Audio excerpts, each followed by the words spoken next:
안녕하세요. 국회의원 정종섭입니다. 저는 이 문재인 정부가 기본적으로 헌법 자체를 부정하고 있다. 대한민국 헌법이 정하고 있는 가치, 방향, 이념, 이것을 상당히 왜곡시키고 있고, 때로는 정면으로 이걸 부정하고 있고, 그뿐만 아니라 국정 운영 자체에서도 명백하게 이 헌법 정신을 파괴하고 있다. 이것을 저는 심각하게 들여다보고 있습니다. 우리 헌법에는 명백히 권력 남용을 통제하기 위해서 권력이 분립이 되어 있을 뿐만 아니라 서로 견제를 하게 하고, 특히나 권력 남용이 심각하게 우려되는 그러한 기관에 대해서는 정치적 중립, 공정성, 이것을 굉장히 중요시 해왔습니다. 대표적으로 우리 국민들이 잘 알고 있는 경찰은 어떤 경우에도 정치적 중립돼야 된다. 그리고 국민에 대한 봉사자이다. 이런 얘기를 우리가 하죠. 경찰이 권력의 도구로 사용되고 권력자의 입맛에 따라서 그것이 이용된다면 국민의 자유와 권리는 당장 침해가 되는 것이죠. 그래서 경찰의 정치적 중립성 대단히 우리가 민주화 과정에서도 중요시했고 그것을 강조를 해왔습니다. 또 마찬가지로 검찰은 그야말로 경찰에서 일어나는 수사상의 권력 남용, 인권 침해, 이것을 마지막으로 지켜주고 바로잡아야 할 때가 검찰이다. 그 다음에 법원은 어떻게 되느냐? 법원은 국민의 권리와 자유를, 다시 말해서 인권 침해에 대해서 마지막으로 지켜줄 최후의 보루가 법원이다.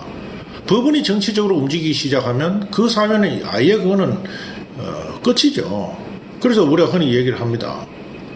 어떤 사회가 제대로 정상적인 국가가 되려고 하면 언론이 바른 말을 해야 되고 언론이 똑바른 진실을 얘기를 해야 되는 것이고 법원이 정확한 재판을 해줘야 되는 것이다. 지금 우리 사회는 어떻게 됩니까? 국민의 자유와 권리를 지켜줄 이 많은 제도들이 정상적으로 작동하기가 대단히 지금 어려운 상황에 들어가 있다. 사건마다 청와대가 나서서 수사의 가이드라인을 제시를 하고 재판을 앞두고 청와대가 개입해서 재판의 가이드라인을 제시를 하고, 이것이 독재국가 아니고는 전 세계에 볼 수가 없습니다. 그런데 만약에 여러분 생각해 보세요. 헌법재판관이나 대법관이나 근무를 하던가 혹은 무슨 고등법원의 판사가 근무를 한다든지 하다가 그 다음에 국무총리로 간다. 그런 길이 열려 있다라고 할 것 같으면 국무총리 가고 싶어하는 헌법재판소 재판관들이 제대로 재판하겠습니까? 한 건만 어떻게 권력자의 눈에 들면 그 다음에 내가 국무총리 가는 거다. 그렇기 때문에 재판기관에서 판사나 헌법재판관들은 다른 직에 가면 안 되는 겁니다.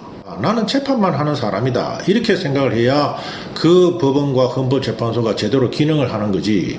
그 다음 자리를 생각해가지고 근무한다면 그 재판은 절대로 온전하게 이루어질 수가 없습니다. 그래서 우리가 판사든 검사든 그것은 그야말로 고위직에 가는 것은 임명하는 것은 정말 이거는 제한을 해둬야 된다 하는 이유입니다. 제가 청와대에 만약에 판사 검사가 간다라고 했을 때 옷을 벗고 가라. 그런데 옷을 벗은 다음에 5년 후에 가라. 내가 그런 법안까지 내놨습니다.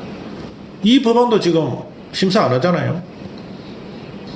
그래서 저는 정말로 이 문재인 정권에 들어와서 이런 법치주의의 기반을 다 무너뜨리는 것, 그리고 그것을 아예 공공연하게 이렇게 행하는 것, 이것이 우리는 독재국가에서만 볼 수 있는 그런 현상입니다. 우리 국민들은 여기에는 분노를 해야 되는 겁니다. 군대라는 게 뭡니까? 우리 헌법에도 대한민국 군대라고 하는 것은 국가의 안전보장, 국토방위를 위하여 존재하는 것이고, 그 다음에 어떤 경우에도 정치적 중립성을 반드시 지켜야 된다. 이렇게 규정을 해놨습니다.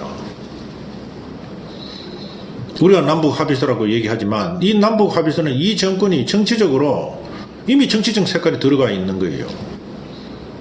한반도에 평화를 가져온다라는 명목하에 혹은 북한의 핵을 제거하기 위해서는 서로 간에 이런 합의를 통해서 해야 된다라고 해서 해봤는데 결국 한 게 뭐냐? 대한민국의 군의 기능이 거의 다 붕괴됐잖아요. 대한민국 군의 목적이 무엇인지 알 수가 없습니다. 그 다음에 우리가 군사합의서를 체결한 다음에 결국은 우리는 군비를 증강하기도 어렵고 무기를 도입하는데도 북한이 시비를 걸면 무기 도입하는 것도 주춤하고, 그럼 그 사이에 북한은 무기를 개발하고, 최근에 우리가 봤지 않습니까? 러시아 이스칸다르와 비슷한, 그런 북한에서 미사일을 쏘았다. 지금까지 우리 정부는 뭐라 그럽니까? 계속 저게 뭔지 모르겠다. 분석하고 있는 중이다. 그러면 분석하고 이 시간에 만약에 분석하고 있으면 그게 남쪽으로 쏘면 그게 뭔지도 모르겠다. 그럼 계속 분석하겠다. 그럼 누가 죽습니까? 대한민국 국민이 다 죽습니다. 이미 전문가들이 국내 전문가뿐만 아니라 국외 전문가들도 이것은 러시아의 이스칸다르 미사일하고 탄도 미사일하고 거의 유사하다. 그 기능도 거의 유사하다. 그것이 수입을 했던 북한이 그동안에 자체 개발을 했던 간에 기능이 거의 유사한 것이다. 그런데 그것은 대한민국을 향하고 있는 것이다. 그 미사일로 미국까지 쏠 수는 없는 것이죠. 거기에 만약에 소형 핵탄두를 장착을 하면 이건 한 발만 쏘아도 이미 모든 게 끝이 난단 말이죠. 이런 형태로 대한민국을 최대 위기로 몰고 있는데 국방장관을 지냈던 한 사람은 이런 얘기를 합니다. 김정은이가 자유민주 사상에 대단히 근접해 있다. 이런 발언을 하는 사람이 이 정부의 국방장관을 한 사람이에요. 북한에서는 대한민국을 향해서 미사일을 쏘고 핵 개발을 하고 핵리스트는 전혀 공개도 하지 않고, 과연 그 사람이 도대체 국방장관 할 자격이 있느냐? 처음부터 그거는 국방장관 해서도 안 되는 겁니다, 지금. 그렇지 않습니까? 그 다음에 우리 현재 있는 국방장관도 마찬가지다, 이 말이에요. 그럼 발사체가 뭔지도 모르는 군대를 가지고 어떻게 대한민국 안보를 책임질 것이며 국민의 생명을 책임집니까? 그래서 제가 국방위에서도 여러 번 지적했습니다만은 정말 이렇게 하면 안 됩니다. 과연 세금을 국가가 무한정으로 국민의 재산을 뺏어갈 수 있느냐? 그렇지 않습니다. 국가는 국가 재정을 위해서 필요한 범위 안에서만 세금이라는 이름 하에 국민의 재산권을 침해할 수가 있는 거예요. 그래서 과세라고 하는 것은 헌법에 정해놨습니다. 그러면 우리는 생각은 그 국민의 재산을 합법적으로 가져가는 것이라면 가능한 한 적게 가져가야 되는 것이죠. 적게 가져가서 국가가 운영된다면 그것이 올바른 방법이죠.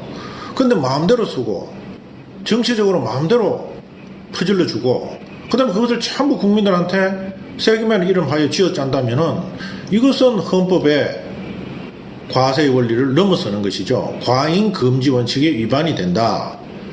과세를 하더라도 과잉하게 하면 그것은 헌법에 위반된다. 이런 것입니다. 이 정부는 지금이라도 정말 정신을 차려야 되는 거예요. 정권이 왜 있습니까? 대한민국을 지키기 위해서 정부가 있는 겁니다. 대한민국을 지키기 위해서 대통령이 있는 거예요. 대한민국 국민을 행복하게 살게 만들기 위해서 대통령이 있는 거예요. 국회의원도 마찬가지입니다. 헌법에는 이렇습니다. 대한민국의 주인이 누구냐? 그건 국민이다. 이 부정할 수가 없는 겁니다. 어느 누구도 부정할 수가 없는 겁니다. 국민이 대통령과 행정부와 입법부와 사법부와 헌법재판소가 국민이 걱정하지 않고 행복하게 살 수 있도록 국민의 자유와 권리를 충분히 실현해 주기를 기대를 했는데 그것이 전부 뒤로 돌아서서 국민의 자유와 권리를 지키지 않고 대한민국을 포기를 하고 국민을 최대 위험 상황으로 몰아넣는다면 이런 국가기관은 필요가 없는 것이죠. 그때 나서는 것이 뭐가 뭐 국민이 저항권을 행사를 하는 겁니다. 헌법에 보장되어 있는 권리죠. 그렇다면 이 시점에 와서 우리가 뭘 해야 되느냐? 바로 지금 같은 이런 사태가 계속적으로 반복되기 때문에 이 제왕적 대통령을 없애야 된다. 그래서 권력 구조를 개편하는 개헌도 하자. 이렇게 하는 얘기들이 나온 것이죠. 그야말로 이제 우리는 심각한 생각을 해야 됩니다. 과연 국민이 대한민국 국민 모두가 길거리로 나와서 위험을 무릅쓰고 불법적인 국가 권력을 응징하기 위해서 저항권을 행사해야 되느냐? 그렇지 않으면 그 전에 정말 이 정권이 반성을 하고 모든 국가기관이 자기 자리에서 자기 역할을 할 수 있도록 성찰을 하고 제자리를 찾아가느냐, 이제 바로 그 기로에 와 있습니다. 어떻게 보면 국회의원으로도 충분히 못하고 있는 것이 부끄럽습니다만은 이제는 국회의원의 역할에서도 거의 한계가 온 것이 아닌가. 그래서 국민들께 호소를 하고 있는 이 상황이 정말 죄송스럽기도 하지만 정말 대한민국은 위기입니다. 이 위기에서 국민 여러분들과 힘을 합쳐서 어떻게 하면 이 대한민국이 정상적인 궤도로 다시 나아갈 수 있을지 그야말로 열심히 고민하고 또 실천하고 그렇게 노력하도록 하겠습니다. 대단히 감사합니다.